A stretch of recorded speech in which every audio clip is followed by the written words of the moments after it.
Bismillahirrahmanirrahim. Assalamualaikum warahmatullahi wabarakatuh. Waalaikumsalam warahmatullahi wabarakatuh. Pemirsa, bertemu lagi dalam podcast Lentera Umat MPU Aceh episode 22 tanggal 21 Maret 2024 dengan tema hukum berpuasa bagi ibu hamil dan menyusui. Sebagaimana kita ketahui bersama, dalam bulan Ramadan secara fisik kita hanya melakukan aktivitas makan minum itu 2 kali ketika berbuka dan sahur saja.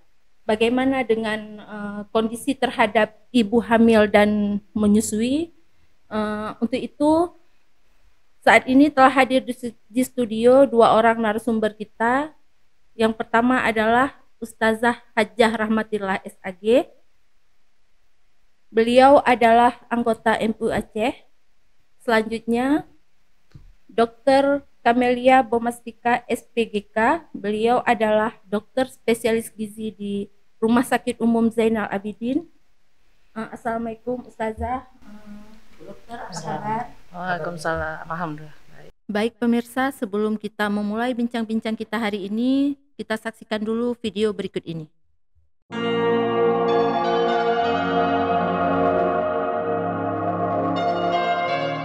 Di bulan Ramadan ini, puasa menjadi kewajiban bagi seluruh umat Islam yang harus dilaksanakan selama 1 bulan penuh.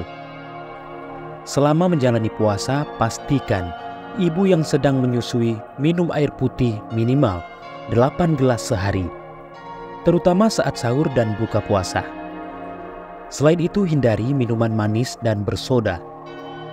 Asupan air minum yang cukup ini penting untuk menjaga suplai ASI dan mencegah dehidrasi.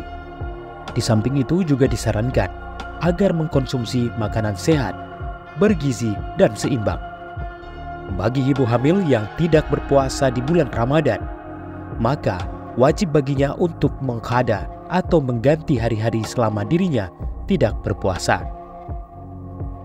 Menurut beberapa mazhab, ibu hamil atau yang tengah menyusui bayinya tidak sanggup berpuasa karena khawatir terhadap kesehatan anaknya, maka mereka turut diwajibkan untuk membayar fidyah. Dengan demikian, hukum puasa untuk ibu hamil tidak diwajibkan dalam hukum Islam apabila terdapat kekhawatiran yang mendasarinya. Selain itu, ibu hamil yang meninggalkan puasa wajibnya tidak memiliki kewajiban untuk menghada puasa sebanyak hari yang ditinggalkannya. Lalu, bagaimanakah hukum puasa bagi wanita yang sedang hamil?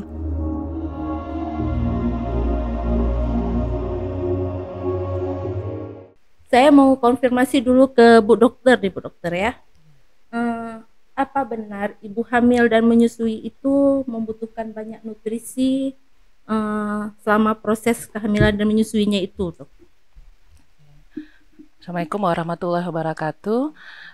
Terima kasih Bu Dandia atas pertanyaannya.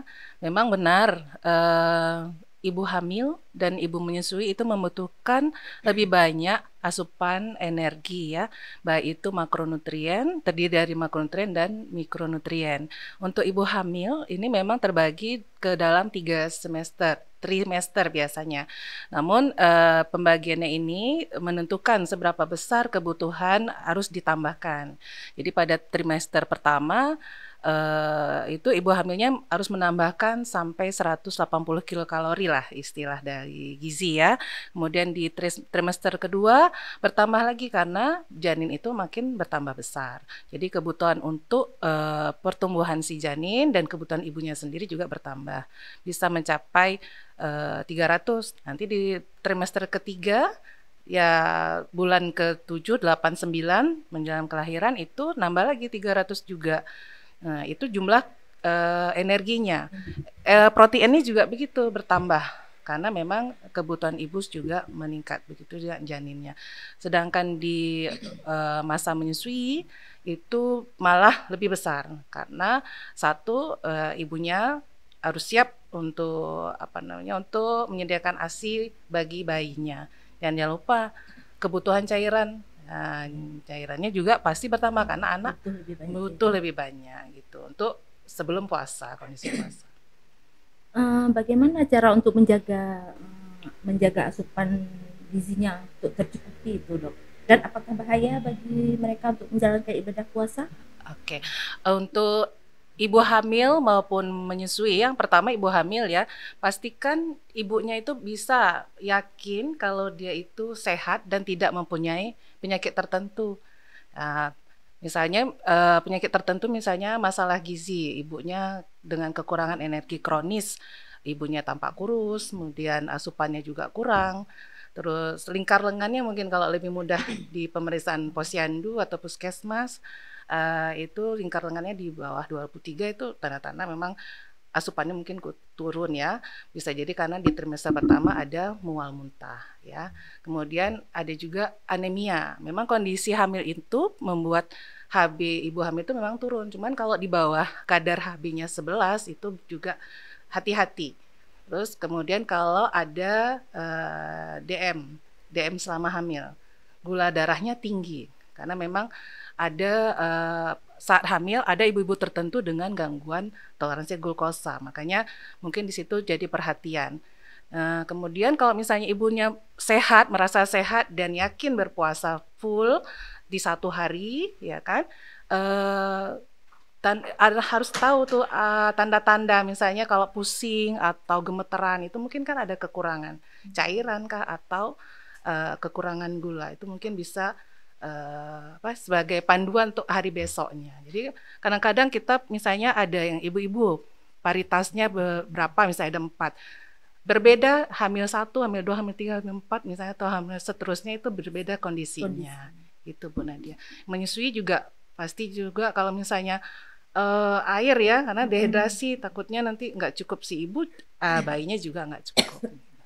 Ya. Baik, ini Ustazah, sesuai yang disampaikan oleh dokter tadi, bahwa asupan gizi sangat penting untuk tumbuh kembang janin dan bayi gitu ya. Bagaimana dari sudut pandang Islam kalau puasa itu bagi ibu hamil dan menyusui kalau mereka tidak menjalankan ibadah puasa? Oke, baik, terima kasih. Bismillahirrahmanirrahim. Assalamualaikum Bu Nadia, Bu Dokter. Kalau tadi pertanyaannya bagaimana kalau ibu hamil dan menyusui itu tidak menjalankan ibadah puasa? Tidak menjalankan itu kita lihat dulu, tidak menjalankan karena tidak mau atau tidak menjalankan karena uzur dalam artian karena lemahnya dia tidak berpuasa, gitu kan? Kita clearkan dulu, kalau dia tidak berpuasa karena menganggap itu bukan kewajiban, maka jelas hukumnya itu berdosa besar. Kemudian ketika dalam kondisi dia itu hamil atau menyusui, maka hukumnya kembali kita ke hukum dasar ketika Allah mengatakan bahwa puasa itu pada hari-hari tertentu. Misalnya di Al-Baqarah ayat 184, ayyamam ma'dudat. Puasa itu harinya sudah tertentu. Kapan? Bulan suci Ramadan. Clear, di bulan suci Ramadan. Lalu kemudian bagaimana kondisinya ketika dalam perjalanan? Faman kana minkum maridan. Barang siapa di antara kalian itu sakit.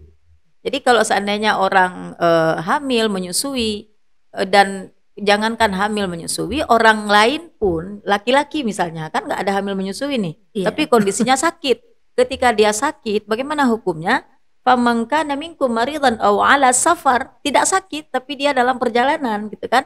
Fa'iddatum min ayyamin ukhar. Jadi tanpa pun disebut mereka itu boleh berbuka, tapi langsung ada solusi fa'iddatum min ayyamin ukhar. Maka ketika dia tidak sanggup berpuasa karena barangkali yang seperti itu tadi, dia butuh asupan atau segala macam, atau memang kondisinya itu lemah, di luar bulan Ramadan pun dia kondisinya lemah, bagaimana dia hukumnya? Boleh tidak berpuasa, tetapi kalau kita kembali ke ayat ini, maka puasa yang tertinggal di dalam bulan suci Ramadan itu harus diganti pada hari-hari yang berikutnya di luar bulan suci Ramadan. Nah, itu solusi dan memang hukum yang tidak diperdebatkan itu dalam Islam mengenai mengganti puasa itu.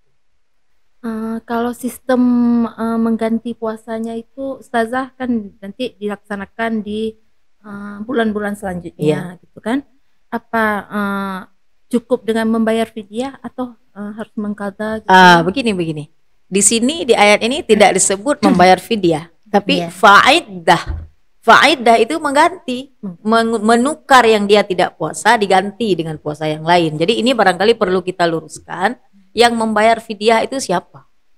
Membayar fidyah itu kan orang yang memang amat sangat lemah atau orang tua renta yang sakit. Nah, gitu itu karena memang itu membayar fidyah. Kita menghindari menyebutkan menderita penyakit yang tidak diharapkan sembuh. Gak ada orang yang tidak mengharapkan sembuh, tetapi karena uzurnya itu karena sakit, karena memang sudah usianya sudah renta, barangkali itu membayar fidyah. Sementara orang hamil ini kan setelah dia mengalami masa hamil kemudian menyusui, setelah itu kan alhamdulillah dia sehat saja, dia bisa saja berpuasa. Nah gitu, jadi makanya kadang-kadang sekarang ini tergiring ke arah membayar fidyah. Sementara itu yang membayar itu ya orang uzur itu tadi. Berarti tetap harus kita mengqadha ya. Mengqadha. Karena sekarang ini tren ini, saya juga dengar kadang-kadang ibu-ibunya dengan gampang mengatakan orangnya sehat nggak ada apa-apa, ini mau bayar fidyah. Loh kok bayar fidyah? Karena kemarin nggak puasa, karena hamil begini begitu. Padahal kondisi, kalau bahasa dokternya KU-nya ya, kondisi umumnya itu biasa saja, sehat-sehat saja, nggak jadi masalah. Nah gitu kan. Jadi makanya jangan nanti digeser seolah-olah mengarah ke meringan-ringankan hukum syariat itu. Sementara puasa itu sendiri manfaatnya amat sangat luar biasa, di samping hukumnya itu wajib. Berarti Ustazah, hukum berpuasa itu bagi ibu hamil dan menyusui tetap wajib. Tetap wajib, tidak gugur hukumnya, tetap wajib. Ya, tapi kalau mereka merasa mereka tidak sanggup melakukannya, wajib membayar mengqadhanya. Wajib mengqadha. Jangan kita sebut wajib membayar, karena yang wajib membayar ini orang tua renta ini. Dan yang kalau misalnya katakanlah ada yang mengatakan dia khawatir dengan dirinya, yang paling tahu kondisi orang sakit itu siapa? Pertama dia. Yang kedua, apabila ada tadi misalnya ada rekomendasi dari medis, dari dokter, misalnya dokter mengatakan ini dia dengan kondisi anemia akut, maka dia tidak boleh berpuasa. Nah gitu kan. Ketika kondisi itu bukan berarti tidak boleh dia berpuasa, karena kondisi fisiknya atau kesehatannya itu yang terganggu saat itu, lalu menggugurkan kewajiban dia untuk berpuasa. Tidak. Kewajiban berpuasanya tidak gugur, tetapi rukhsah. Ada keringanan, ada jalan keluar untuk dia tidak berpuasa saat itu. Tapi ketika nanti dia ganti, hukum puasa gantinya itu apa? Puasa wajib yang dia gantikan itu. Baik, berarti sudah clear ya. Ustazah ya. Jadi dokter, asupan gizi yang bagaimana mungkin ibu-ibu di luar sana kan perlu tahu asupan gizi yang standarnya bagaimana supaya mereka bisa untuk menjaga pola makan mereka selama bulan Ramadan mungkin. Jadi selama bulan Ramadan tadi udah disampaikan oleh host bahwa mungkin cuma 2 kali makan besar di saat setelah buka puasa, makan malam, kemudian ada sahur ya. Karena porsinya sudah, jumlah kalorinya banyak, dipastikan bahwa makanan yang masuk itu harus padat gizinya. Jadi kita sering edukasi ke pasien atau ibu-ibu hamil yang perlu konsultasi kita lebih dalam, tetap memenuhi prinsip gizi seimbang, di mana memakai isi piringku.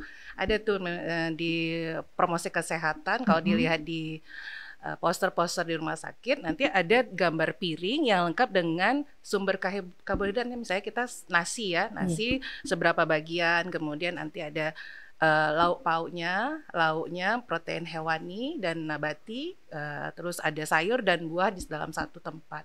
Istilahnya kalau makan sahur tuh dia harus 40% dari kebutuhan seluruhnya, jadi harus dipenuhi di situ. Jadi kalau misalnya misalnya kita malam bangun sahur, mungkin ibu-ibunya masih mempersiapkan makan untuk suami, dia bangun tidur minum dulu sambil untuk memenuhi kebutuhan cairannya, terus makan, kemudian minum di situ.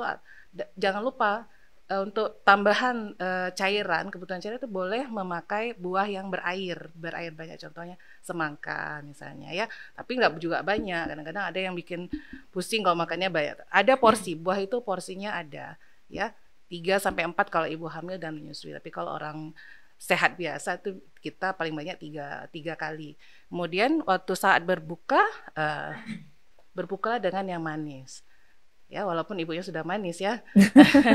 Kemudian berbuka yang manis artinya apa? Mungkin ya dengan kurma. Kurma itu dia lengkap sebenarnya. Manis, dia ada karbohidratnya, ada gulanya, ada juga protein dan ada seratnya.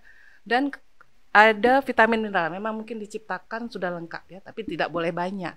Paling kita bisa memberikan porsinya 3 butir misalnya ya. Kemudian nanti setelah sholat maghrib boleh lanjut makan malam lengkap lagi. Kemudian nanti kalau misalnya sudah selesai taraweh mau cemilan, pilihlah yang snack yang proteinnya tinggi gitu. Jadi cukup. Iya, ya, karena untuk proses pembentukan sel-sel baru dan untuk ibu dan janinnya gitu. Kalau produksi ASI itu kan selama bulan Ramadan juga berkurang, Dok. Ya kan? Produksi ASI kalau misalnya konsumsi ibunya cairan ya, seperti dokter bilang tadi cairannya kurang gitu kan. Mungkin ada makanan tertentu gitu. Gitu. Sebenarnya kalau yang pernah saya baca itu untuk yang ibu hamil ada pengaruhnya, tetapi untuk ada ininya ya, parameternya mungkin berpengaruh terhadap panjang diameter kepalanya atau tulangnya, kemudian cairan di amnionnya. Tapi kalau misalnya untuk ibu menyusui, pada penelitian di Malaysia ya dikatakan bahwa tidak ada pengaruh, tapi ada faktor yang lain. Tidak melihat dari pola makannya, cairannya. Jadi kesimpulannya bahwa kalau asupan makannya cukup dan minumnya cukup, misalnya ibu menyusui itu makan lebih dari 2000 kilokalori. Jadi minumnya harus lebih dari 2000 cc per hari. Paling tidak 14 sampai 16 gelas. Satu gelasnya 200 cc gitu. Jadi insya Allah enggak. Yang penting ibunya sehat dan dia tahu, kayak seperti Ustazah katakan bahwa dia yang tahu kondisinya, atau ada dokter yang memastikan bahwa ibu bisa melanjutkan atau tidak. Ya, karena di masyarakat awam ya dokter ya, katanya ASINya bisa kering atau bayinya nggak mau lagi ASINya selama Ramadan gitu kan. Istilahnya apakah head Ustazah? Oh, kan kata orang ya, dasarnya ada. Makanya ini kita tanya ke bu dokternya apa berpengaruh gitu kan. Berarti nggak ada ini, tapi konsumsi cairan yang banyak cukup, dan makanan yang karena ASI itu kan diproduksi. Kalau diproduksi terus, jika bayinya minum sesuai jamnya, dia langsung produksi tuh kan dua tempat yang bisa memproduksi ASI. Ustazah, ini satu lagi saya ingin bertanya. Kalau di trimester pertama ya, ibu-ibu kan ibu hamil itu biasanya mengalami mual muntah gitu. Sedangkan dalam berpuasa kan kalau kita muntah batal puasanya. Bagi ibu hamil itu bagaimana? Jangan nanti kan. Baik. Kita tidak memvonis dulu kalau kita muntah batal puasa. Kalau misalnya kita sudah ada frame, kalau muntah batal puasa. Pertanyaan berikutnya, kata siapa? Karena muntah yang dengan sengaja baru batal puasa. Jadi misalnya ada orang setelah makan memasukkan tangan ke kerongkongan untuk memancing dia muntah, itu baru batal. Tapi kalau seandainya dia muntah biasa karena memang kondisinya atau bagaimana, mungkin dia jijik dan sesuatu lalu dia muntah, itu nggak membatalkan puasa. Nah, lalu kemudian kalau misalnya tadi ketika mungkin ya mengenai makanan itu tadi ya, saya menyambung yang disampaikan dokter tadi karena ada tersebut kurma gitu kan. Iya. Kalau sebenarnya sugesti besar untuk kita orang beriman itu adalah apa yang sudah direkomendasikan oleh Allah dalam kitab suci. Ketika Allah mengatakan di dalam Quran surah Maryam ayat 25, yang itu clear, contohnya itu bukan untuk orang sakit, bukan untuk orang laki-laki, tapi untuk seorang ibu hamil yang tidak lain adalah Maryam binti Imran. Apa kata Allah? Wahuzzi ilaiki bijiz'in nakhlah tusaqit alaiki rutaban janiyah, kata Allah. Goyangkan batang pohon kurma itu, kemudian nanti akan berguguran kepadamu itu rutab, kurma masa itu akan berguguran. Artinya apa? Kalau misalnya ada ayat yang lain yang memang bahasanya itu mungkin masih perlu untuk diteliti, untuk ditafsirkan dan untuk dilihat karena masih mustabihat. Tapi kalau ini sudah clear, kalimatnya sudah clear bahwa makanan yang syarat nutrisi yang tadi disebut sama dokter tadi pilihannya kurma. Kenapa kalau ditanya seperti itu? Kalau saya sendiri, loh, yang merekomendasikan Allah loh. Allah. Nah, jadi ketika Allah yang merekomendasikan, artinya dikaji atau tidak dikaji oleh manusia, pertama kita terima dulu dengan keimanan, karena ini Allah yang mengatakan, dan khusus kepada Maryam yang ketika itu sedang menghadapi kondisi akan melahirkan.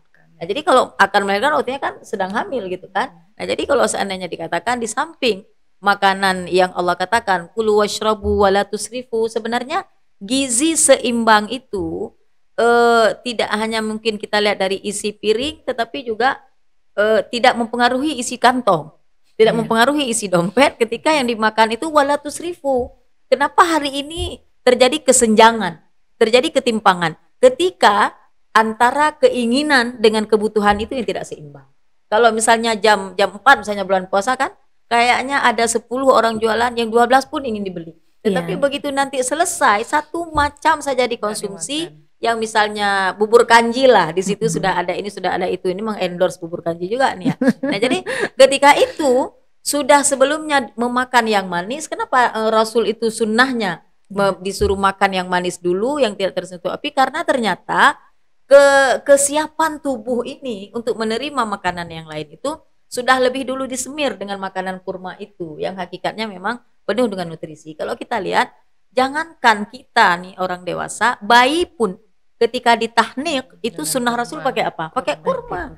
Jadi tinggal lagi sekarang, kenapa kita mencari format ini, format itu? Karena kita hari ini belum lagi begitu mesra dengan kitab suci yang menjadi way of life bagi kita. Nah, jadi kalau seandainya dikatakan masalah asinya ini, asinya itu, terkadang sugesti negatif dari seseorang itu akan membuat kondisi dia semakin terpuruk. Kondisi dia semakin terpuruk. Misalnya saya begini, saya pengalaman pribadi nih, sudah hamil 3 bulan, nggak tahu. Ketika nggak tahu, enjoy saja, naik motor kemana-mana, bekerja. Begitu tiba-tiba periksa dan ternyata ketahuan, udah tahu, oh ini ternyata hamil, pulang-pulang udah lemas, sudah muntah. Ternyata itu juga menjadi suatu sugesti. Nah gitu kan, kalau kita nggak tahu, kita darah rendah, kayaknya entah mana-mana aja jalan, tapi begitu tahu kok udah seperti pusing. Nah jadi makanya lebih kepada ketika, kalau saya sering memberi sugesti untuk diri dan juga untuk rekan-rekan, kalau kita hamil jangan merasa bahwa kitalah orang pertama yang hamil. Karena itu sunnah, itu sunnatullah. Bukan kita orang pertama dan bukan kita orang terakhir yang akan mengalami kondisi itu. Jadi makanya satu sisi kadang-kadang sedih, di sisi lain terkadang malu ketika ada yang baru 1 minggu sudah expose di media sosial kan. Saya begini, saya begitu. Sebenarnya itu nggak perlu dan tidak boleh sebenarnya. Karena saat itu ya, kenapa mesti kita sibuk dengan sesuatu yang memang sudah kudrati prinsip. Sudah given, sudah memang pemberian dari Allah. Kenapa tidak disyukuri dan dijalani? Baik, ini kita sudah sampai ke akhir perbincangan kita. Mungkin dari dokter ada tips-tips untuk kita semua bagaimana untuk menjaga pola makan selama Ramadan, terutama untuk ibu hamil dan menyusui.